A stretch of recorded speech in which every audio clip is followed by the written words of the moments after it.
How to normalize audio levels inside Davinci Resolve. I'm having a media file onto my timeline, and the first method is the most basic one, which is highlighting your media, going in the inspector, and on the volume you can increase and decrease the value size in order to adjust your audio levels. Another method is grabbing the middle side of this waveform right here, and by pulling it upwards you're increasing the volume, and by pulling it downwards you're decreasing it, as you can see. Method number 3 is a shortcut lazy way. You can right click on your audio file, then go to Normalize Audio Levels, and here from the drop down menu you can select one of the presets on Davinci Resolve, and then when you're selected you can click on Normalize to apply.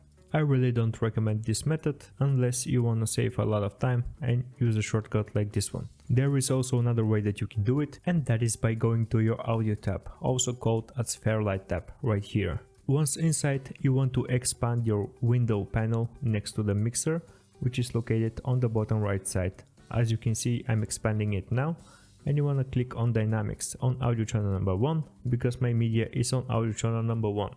Right here I'm enabling the compressor, and also I'm increasing the makeup values to around 4 or 5. It's all depending on your media. And when your compressor is turned on and your makeup values are increased by this far, it is going to make your audio sound quieter when it's louder and make it louder when it sounds quiet. That way all the speech that you're having is going to be on one same level. You can also check out this video right here. I'm pretty sure you're gonna like it. Thanks for watching and see you in the next video.